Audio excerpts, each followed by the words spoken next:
আসসালামু আলাইকুম। আমার দেশ মর্নিং নিউজে আপনাদের সবাইকে স্বাগতম। সাথে আছি আমি আলিফ চৌধুরী। শুরুতেই থাকছে শিরোনাম। বাংলাদেশ, পাকিস্তান, আফগানিস্তান আবার ভারতের অংশ হবে, বিতর্কিত যোগগুরু রামদেবের মন্তব্য। ইরানের সঙ্গে সমঝোতা বাড়াতে নারাজ ট্রাম্প, হরমুজ নিয়ন্ত্রণের দাবি, কঠোর পাল্টা হুঁশিয়ারি ইরানের। লোহিত সাগরে সৌদির যুদ্ধজাহাজে হুথিদের হামলা। নেপালের সেনাবাহিনীর জেনারেল হলেন ভারতীয় সেনাপ্রধান। রাষ্ট্রপতি নির্বাচন প্রার্থিতা প্রত্যাহারের শেষ দিন আজ। দর্শক শুনছিলেন শিরোনাম, এবার বিস্তারিত। বাংলাদেশ, পাকিস্তান ও আফগানিস্তান একদিন আবার ভারতের অংশ হবে বলে মন্তব্য করেছেন ভারতের বিতর্কিত যোগগুরু রামদেব। এজন্য ভারতীয়দের একটু ধৈর্য ধরার আহ্বান জানিয়েছেন তিনি। একই সঙ্গে ভারতে কোনো ধর্মই হুমকির মুখে নেই বলে দাবি করে রামদেব বলেন, হুমকির মুখে রয়েছে ভারতের সম্মান ও মর্যাদা। ভারতীয় সংবাদ মাধ্যম ইন্ডিয়া টুডে বলছে, রায়পুরের স্বামী বিবেকানন্দ বিমানবন্দরে সাংবাদিকদের সঙ্গে কথা বলার সময় রামদেব এসব মন্তব্য করেন। পাকিস্তান ও বাংলাদেশে হিন্দুদের উপর নির্যাতন করা হচ্ছে বলে অভিযোগ করেন তিনি। একই সঙ্গে ভারতের ভবিষ্যৎ নিয়ে নিজের ভাবনার কথা তুলে ধরে তিনি বলেন, গণতন্ত্রে মত প্রকাশের স্বাধীনতা থাকলেও তা সংবিধান ও নৈতিকতার সীমার মধ্যে থাকা উচিত।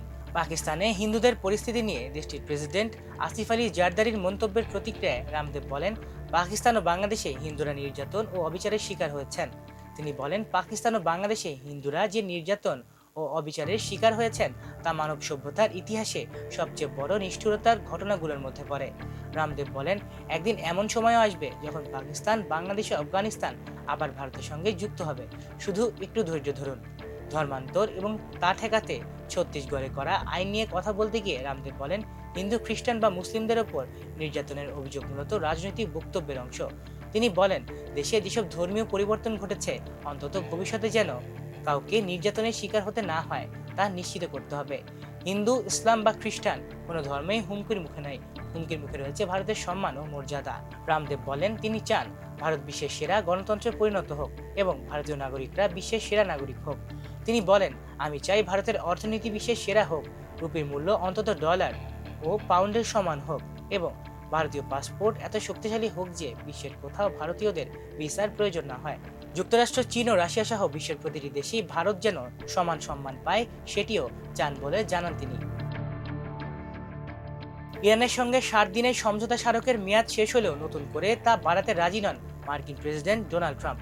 একই সঙ্গে কৌশলগতভাবে গুরুত্বপূর্ণ হরমুজ প্রণালীর উপর যুক্তরাষ্ট্রের পূর্ণ নিয়ন্ত্রণ রয়েছে বলে দাবি করেছেন তিনি। এর বিপরীতে ইরানও কূটনৈতিক উদ্যোগ ব্যর্থ হলে হরমুজে পূর্ণাঙ্গ আক্রমণাত্মক অবস্থানে যাওয়ার হুঁশিয়ারি দিয়েছে। ফলে মধ্যপ্রাচ্যে নতুন সংঘাত এবং বৈশ্বিক জ্বালানি সরবরাহ নিয়ে উদ্বেগ বাড়ছে। গত জুনে যুক্তরাষ্ট্র ও ইরানের মধ্যে স্বাক্ষরিত 60 দিনের এমওইউর মেয়াদ 17 আগস্ট শেষ হয়। যুদ্ধবিরতি বজায় রাখা, হরমুজ দিয়ে বাণিজ্যিক জাহাজ চলাচল স্বাভাবিক করা এবং ইরানের পরমাণু কর্মসূচি ও মার্কিন নিষেধাজ্ঞা সহ গুরুত্বপূর্ণ বিষয়ে চূড়ান্ত সমঝোতায় পৌঁছানো ছিল এর লক্ষ্য। তবে সময়সীমার মধ্যে বড় মতপার্থক্য দূর হয়নি। সোমবার ট্রাম্প জানান, ওয়াশিংটন সমঝোতার মেয়াদ বাড়ানোর চেষ্টা করছে না। একই সঙ্গে ইরানকে যুক্তরাষ্ট্রের প্রত্যাশিত চুক্তিতে সম্মত হওয়ার আহ্বান জানান তিনি। ট্রাম্প দাবি করেন, তার প্রশাসন ইরানের ইসলামিক রেভলিউশনারি গার্ড কোর্পস বা আইআরজিসির সঙ্গে যোগাযোগ করছে। তবে আইআরজিসি এই দাবি অস্বীকার করেছে। হরমুজ নিয়ে ট্রাম্পের বক্তব্য উত্তেজনা বাড়িয়েছে। তিনি দাবি করেছেন, নৌ অবরোধের মাধ্যমে প্রণালীর ওপর যুক্তরাষ্ট্রের নিয়ন্ত্রণ রয়েছে। এমনকি হরমুজকে যুক্তরাষ্ট্রের ভূখণ্ড ঘোষণার ধারণাকেও দারুণ বলে মন্তব্য করেছেন তিনি। তবে ইরানের দাবি প্রত্যাখ্যান করে বলছে, হরমুজের নিয়ন্ত্রণ তেহরানের হাতেই রয়েছে। ইরানের উপপররাষ্ট্রমন্ত্রী কাজেম বাকিবাবাদি বলেছেন, হরমুজ ইরানের ছিল, ইরানের আছে এবং ইরানেরই থাকবে। এদিকে রয়টার্সকে এক জ্যেষ্ঠ ইরানি কর্মকর্তা জানিয়েছেন, কূটনৈতিক আলোচনা ব্যর্থ হলে বিশেষ করে হরমুজে পূর্ণাঙ্গ আক্রমণাত্মক সামরিক অবস্থান নিতে প্রস্তুত তেহরান। এদিকে ইরান ও ওমান হরমুজ দিয়ে বাণিজ্যিক জাহাজ চলাচল স্বাভাবিক করতে আলোচনা চালিয়ে যাচ্ছে। তবে এই উদ্যোগ নিয়েও যুক্তরাষ্ট্রের সঙ্গে নতুন উত্তেজনা তৈরি হয়েছে। সমঝোতার মেয়াদ শেষ হলেও মধ্যস্থতাকারীদের মাধ্যমে পর্দার আড়ালে যোগাযোগ অব্যাহত রয়েছে। কিন্তু হরমুজ, পরমাণু কর্মসূচি, নিষেধাজ্ঞা ও যুদ্ধের ক্ষতিপূরণ নিয়ে দুই পক্ষের অবস্থান এখনও অনেক দূরে।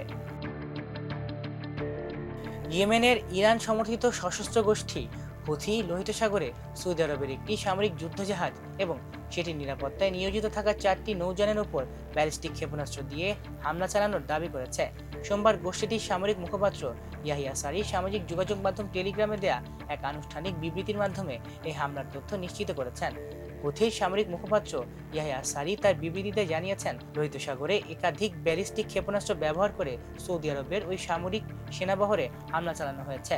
তিনি দাবি করেন যে মুখা উপকূলের কাছাকাছি এলাকায় সৌদি জাহাজকে লক্ষ্য করে চালানো তাদের এই হামলায় ব্যবহৃত ক্ষেপণাস্ত্রগুলো নিখুঁতভাবে এবং সরাসরি মূল লক্ষ্যবস্তুতে আঘাত হানতে সক্ষম হয়েছে। গোষ্ঠীটির দাবি অনুযায়ী এই সফল অভিযানের ফলে সৌদি আরবের মূল যুদ্ধ জাহাজটিতে ভয়াবহ আগুন ধরে যায়। শুধু তাই নয়, ওই জাহাজটির নিরাপত্তায় থাকা কয়েকটি টহল নৌকা এই হামলায় সম্পূর্ণ ডুবে গেছে এবং বাকি নৌযানগুলোতেও আগুন ধরে যাওয়ার ঘটনা ঘটেছে বলে হুথিদের পক্ষ থেকে দেয়া ওই বিবৃতিতে স্পষ্টভাবে উল্লেখ করা হয়েছে।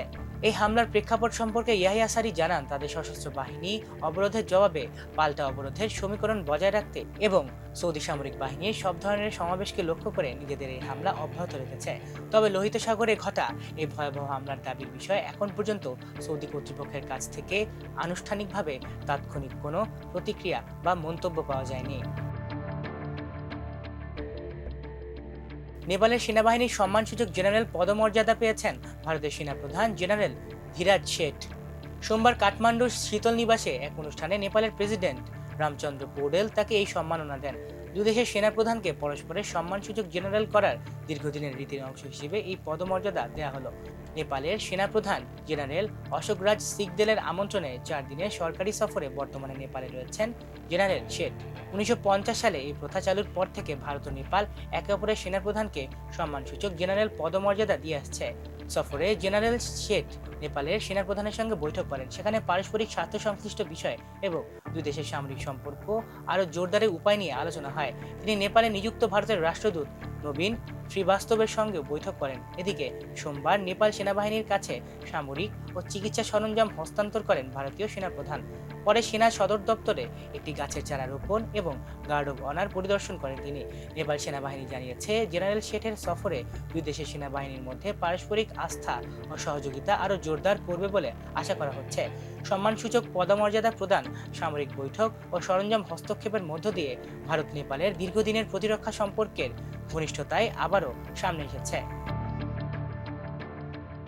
রাষ্ট্রপতি নির্বাচনের প্রার্থিতা প্রত্যাহারের শেষ সময় আজ মঙ্গলবার বিকেল 4টা। এই সময়ের মধ্যে বৈধ প্রার্থীরা চাইলে নিজেদের প্রার্থিতা প্রত্যাহার করতে পারবেন। কোনো প্রার্থী প্রার্থিতা প্রত্যাহার না করলে আগামী বৃহস্পতিবার 20 আগস্ট রাষ্ট্রপতি পদে ভোট গ্রহণ অনুষ্ঠিত হবে। নির্বাচন কমিশনের কর্মকর্তারা জানিয়েছেন, তফসিল অনুযায়ী আজ বিকেল 4টা পর্যন্ত প্রার্থিতা প্রত্যাহারের সুযোগ রয়েছে। সময় শেষ হওয়ার পর রাষ্ট্রপতি নির্বাচনে চূড়ান্ত প্রার্থীদের তালিকা নির্ধারণ করা হবে। রাষ্ট্রপতি পদে এবার 2 জন প্রার্থী মনোনয়নপত্র জমা দিয়েছেন। বিএনপির পক্ষ থেকে দলের মহাসচিব ও স্থানীয় সরকার মন্ত্রী মির্জা ফখরুল ইসলাম আলমগীরকে প্রার্থী করা হয়েছে। অন্যদিকে জামাত ইসলামী নেতৃত্বাধীন 11 দলীয় ঐক্যের প্রার্থী হিসেবে লিবারেল ডেমোক্রেটিক পার্টি এলডিপির চেয়ারম্যান কর্নেল অবসরপ্রাপ্ত অলি আহমেদের নাম প্রস্তাব করা হয়েছে। গত রোববার 16 আগস্ট মনোনয়নপত্র যাচাই বাছাই শেষে মির্জা ফখরুল ইসলাম আলমগীর ও অলি আহমেদের মনোনয়নপত্র বৈধ ঘোষণা করে নির্বাচন কমিশন। একাধিক প্রার্থী বহাল থাকলে আগামী বৃহস্পতিবার 20 আগস্ট জাতীয় সংসদ ভবনের অধিবেশন কক্ষে ভোট গ্রহণ অনুষ্ঠিত হবে। দর্শক, এই ছিল আমার দেশ মর্নিং নিউজে। এতক্ষণ সাথে থাকার জন্য ধন্যবাদ। আল্লাহ হাফেজ।